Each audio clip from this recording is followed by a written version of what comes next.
where and how we found them. I will tell you. Now, to our observations. The OSP's mutual legal assistance requested from the UK and US authorities placed the OSP in a position no better than any person who read the DPAs and the decisions of the UK and US courts on the Airbus matter. It was not a lack of industry or want of trying on the part of the OSP. In the end, the OSP had to conduct the investigation on its own without any real help. However, the DPAs and the decisions of the UK and UK courts served as a vital foundation for the OSP investigation. After all, the President's referral to the OSP was on the back of the DPAs and the judicial pronouncements. Therefore, the OSP investigative outcomes are substantially similar to that of the SFO of the United Kingdom and the DOJ of the United States. Our investigation shows, as captured in the UK and US deferred prosecution agreements, that Airbus indeed completed 2 sale campaigns in Ghana in respect of C-295 twin-turboprop military transport aircraft manufactured in Spain by a subsidiary of Airbus. The campaigns resulted in the sale of 3 C-295s. The first contract between Ghana and Airbus was signed on 3 August 2011 for the sale of 2 of the aircraft, and the second contract was signed on 5 March 2015 for 1 C-295. The 3 aircraft were delivered to Ghana on 17 November 2011, 19 March 2012, and 4 December 2015, respectively. That is to say, they were actually delivered. The OSP investigation also shows that in the general scheme of affairs, the acquisition of operational assets by the Air Force is driven by national and operational requirements. So when a need is identified, the Air Force Command develops a technical paper upon which providers are requested to make presentations on technical details, logistics support, and costs. If a provider meets the requirements, a formal contract in the form of a sales and purchase agreement are drafted by the provider for the consideration of the Air Force. Thereafter, stakeholder meetings are held among representatives of the Air Force, Attorney General's Department, Department of Legal Services of the Ministry of Defense, the Judge Advocate General's Office, and the provider, all aimed at arriving at a consensus on outstanding issues and conflicting positions and resulting amendments to the draft agreement. Thereafter, the agreement is submitted to the Ministry of Defense for Cabinet and Parliamentary approvals. The Air Force then constitutes a compliance team to work closely with the provider to ensure that the delivered item meets the agreed specifications.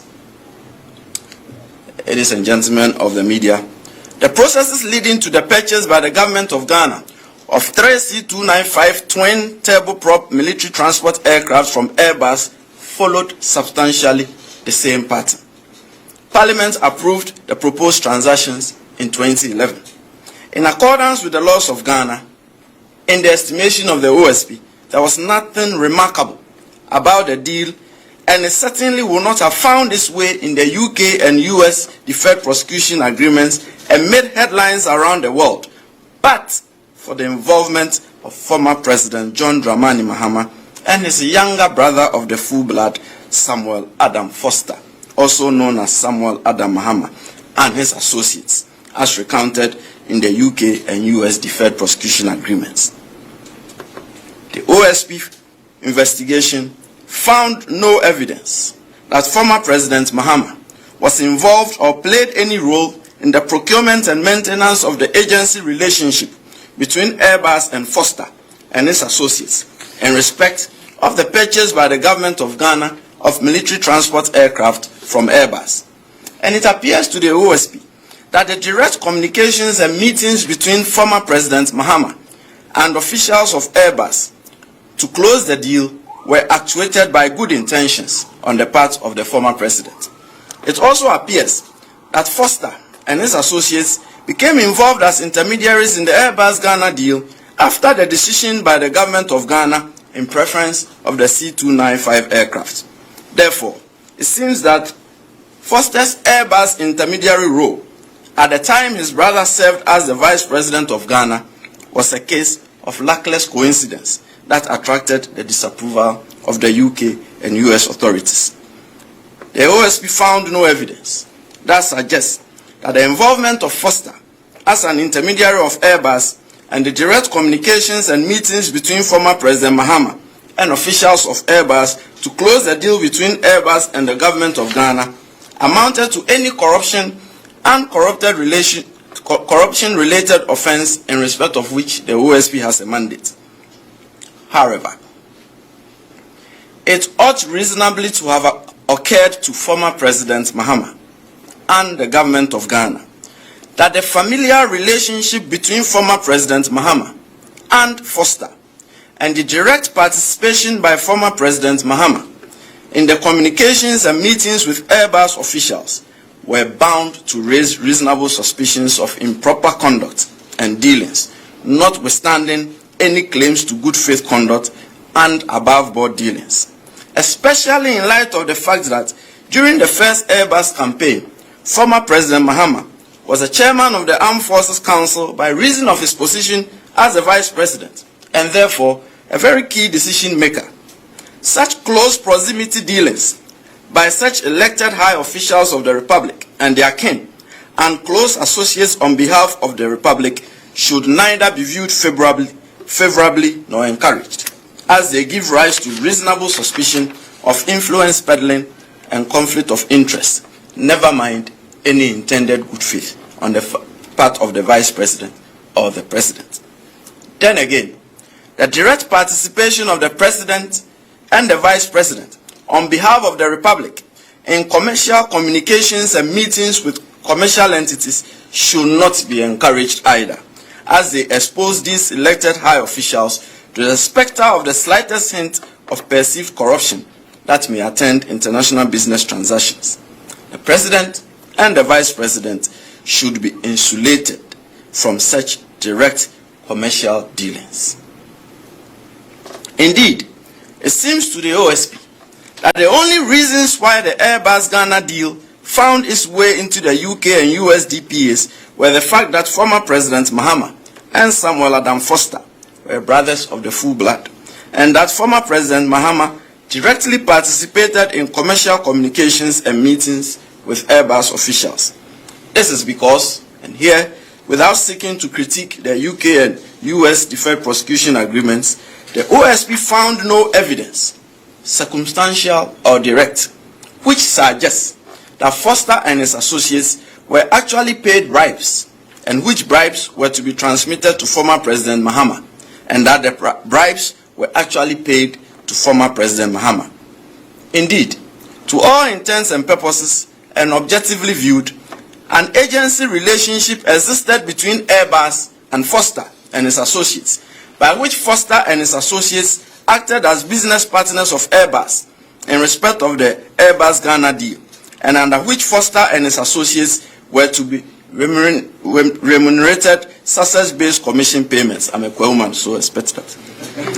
This was a typical arrangement instituted by Airbus, by which it contracted third parties as business partners to increase its international footprint and to assist it in winning sales contracts in numerous jurisdictions.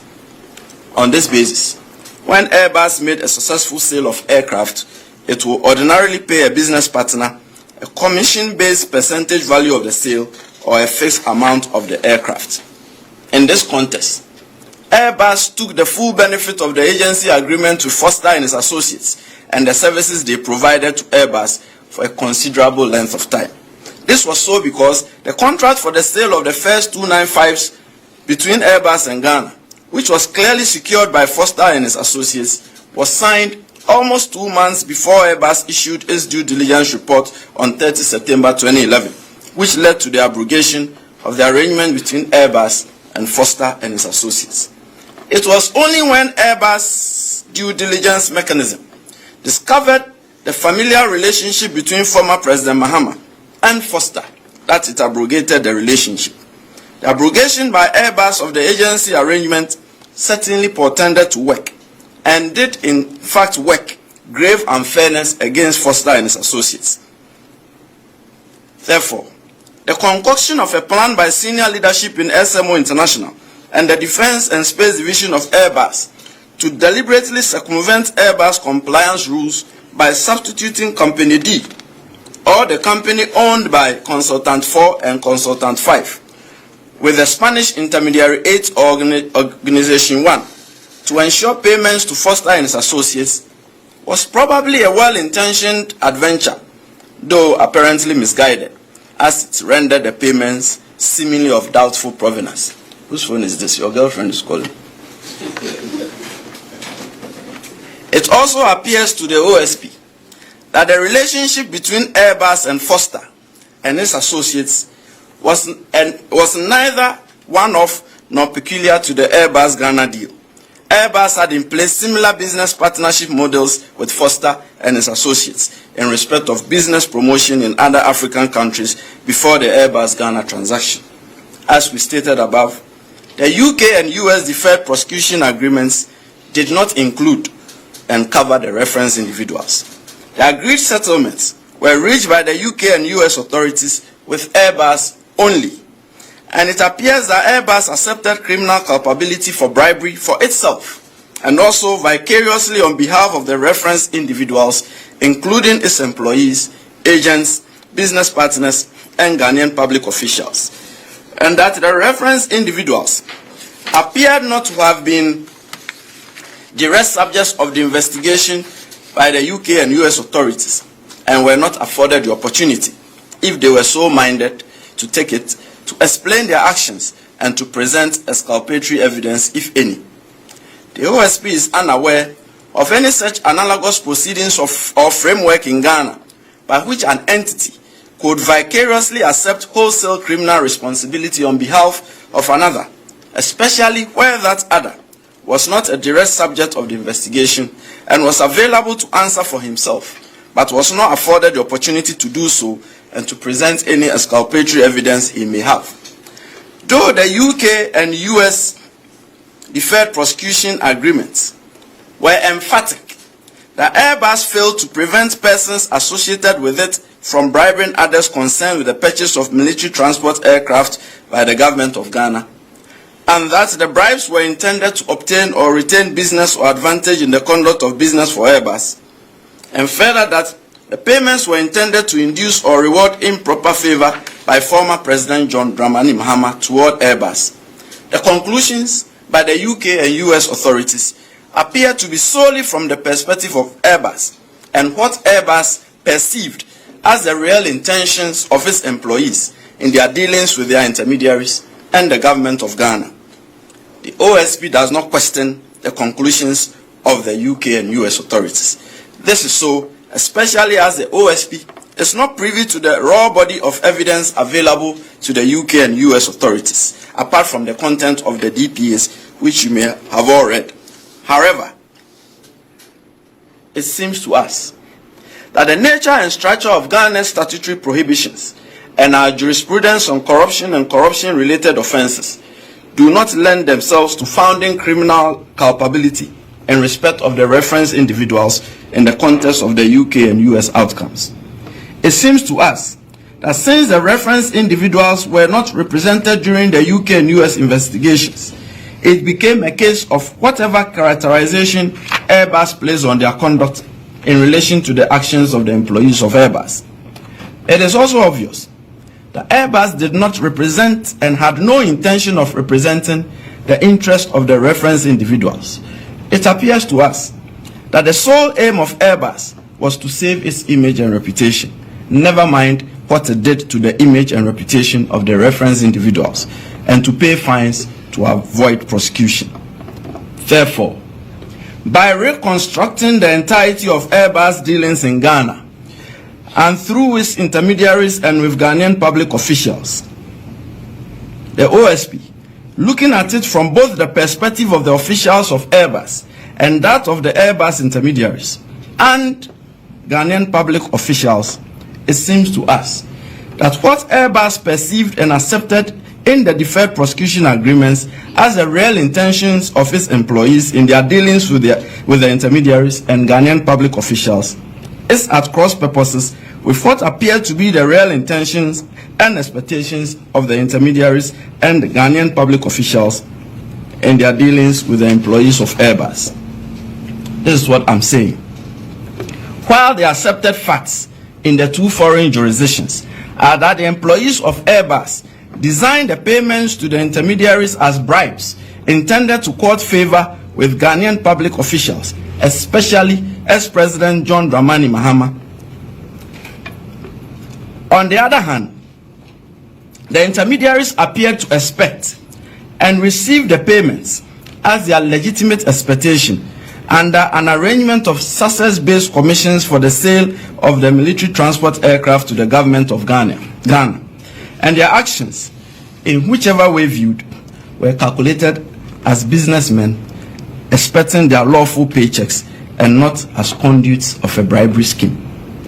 The concoction of a plan by senior leadership in SMO International and the Defense and Space Division of Airbus to deliberately circumvent Airbus compliance rules by substituting Company D, or the company owned by Consultant 4 and Consultant 5, with Spanish Intermediary 8, or Organization 1, to ensure payments to Foster and his associates, though wrongful and deceptive, was entirely an internal matter for Airbus in respect of its disciplinary regulations and code of ethics.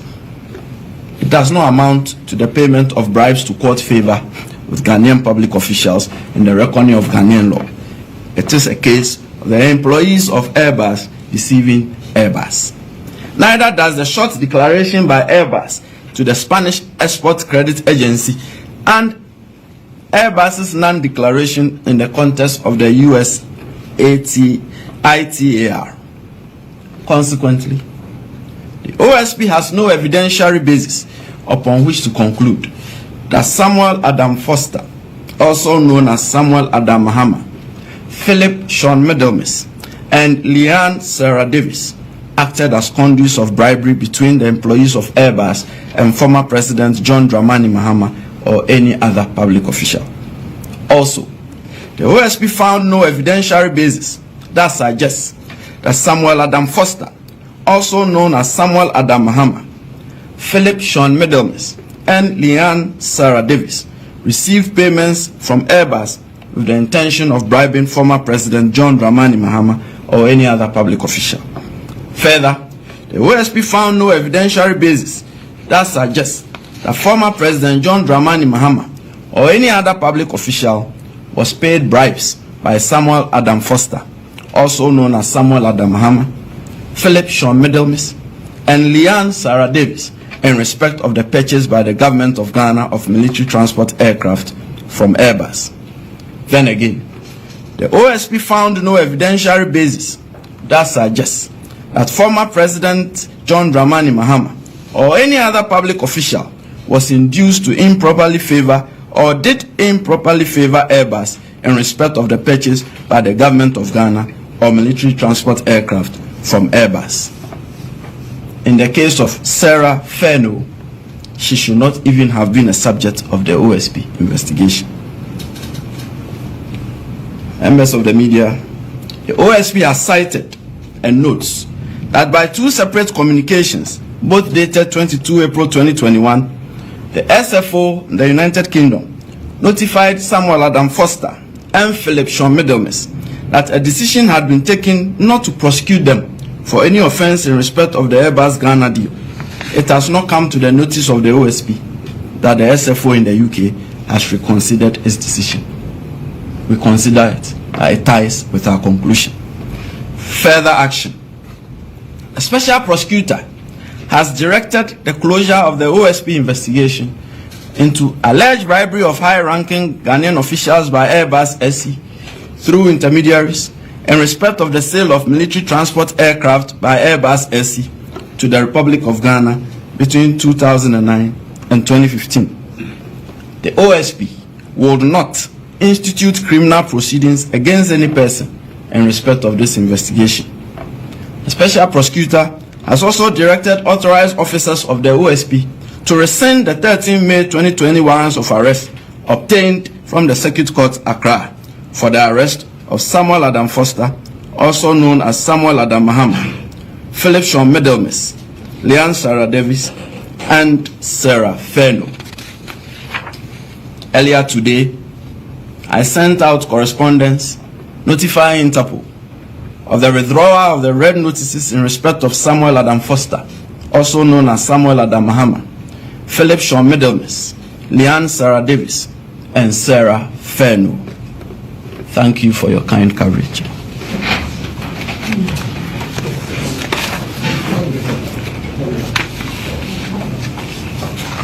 I guess you don't have any questions. Please,